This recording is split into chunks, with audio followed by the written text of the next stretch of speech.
So let's say there's somebody listening, renewal is down.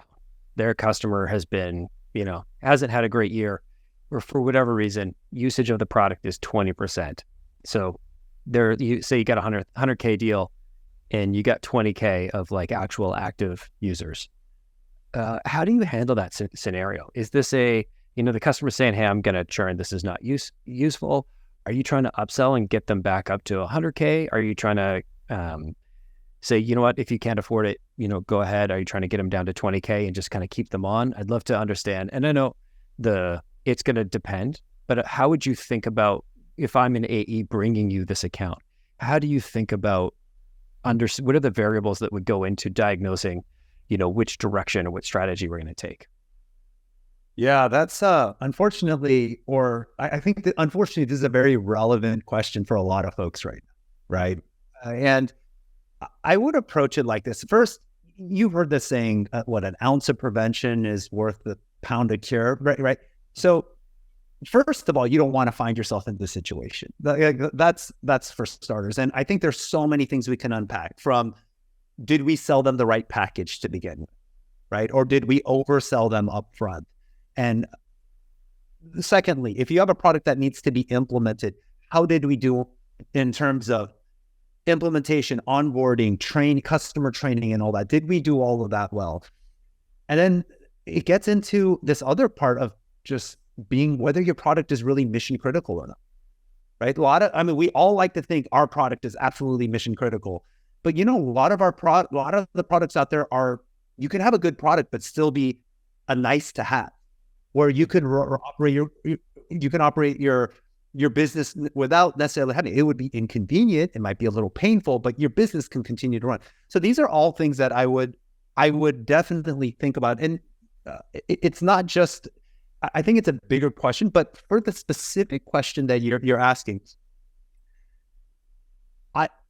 it really does depend. And if you have a scenario where you have a strong champion and you have access to the economic buyer and they believe in your vision and you have a good relationship, then you don't necessarily have to take an 80K churn there, right? You got a 100K deal. Is it going to go down to 20K?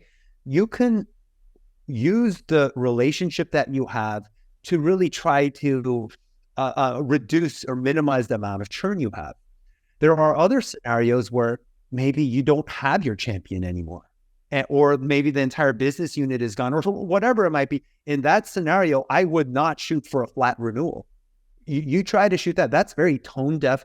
And in that scenario, I would try to shoot for the 20K and maybe implement some other things, give them trials of other products. But really, this is very situational. So there's no right answer here that's universally applicable. But I think it really depends on where you are and the types of relationships you have. Totally fair. And so if we think about the three scenarios, just to summarize what I heard, it's, let them churn because it doesn't make sense anymore. Shoot for the 20, shoot for somewhere in the middle, and then shoot for a full renewal. And the variables that would go into it is how good of a job do we do in selling it in the first place? How did implementation go? Is the product mission critical or not? How strong is the champion? What's your relationship with the economic buyer? And then I might add in one is like, whose fault is it? And I don't mean to like blame, but like, whose fault is it that they didn't use the tool? Did you sell me Slack and I just didn't invite any of my team? Because so that's on me, or was it a case of like, you sold me all these things and then my team tried using it and they didn't get the value or it wasn't set up correctly? Is that a fair kind of, do you ever look at like fault? Which is maybe the wrong word, but yeah. No. Like, I think there's always shared accountability. And you have to look at, hey, did the CS team or the onboarding team, did they do a great job, right? Did the sales team, first of all, start from the beginning? Did they do a good job of selling the right package, setting the right expectations? Did the implementation onboarding team do a good job? Then did we do a good job of operationalizing the product?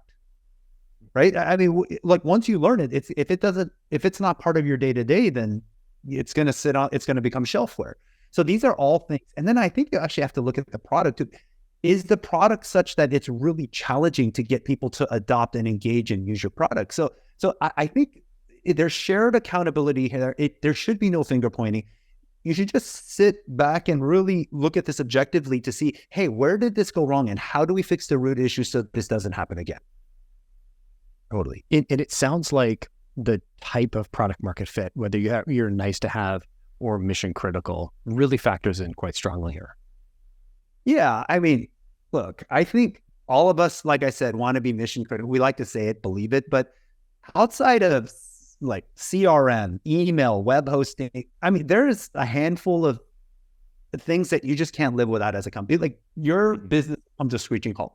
Outside of that, then there are other products that are close to being mission critical. Maybe I'll throw, I don't know, like a LinkedIn Sales Navigator. That's pretty important for salespeople, right? It's pretty important. Can you do your business without it? Yes. Do you want to do your business without it? Probably not. But it's close to being mission critical. And then there's everybody else. Like, oh, you could have a really good product, but hey, I can go a month or two or a quarter or two without your product and not die. If you're there, and then if the CS team actually exists to try to bridge that gap between being a good product, but a nice to have and mission critical, like that's the majority of their focus. Going back to the renewal question, I mean, I would not take bandwidth away from the CS team if that is what they're doing, because that is actually really important and that's helping to prevent churn.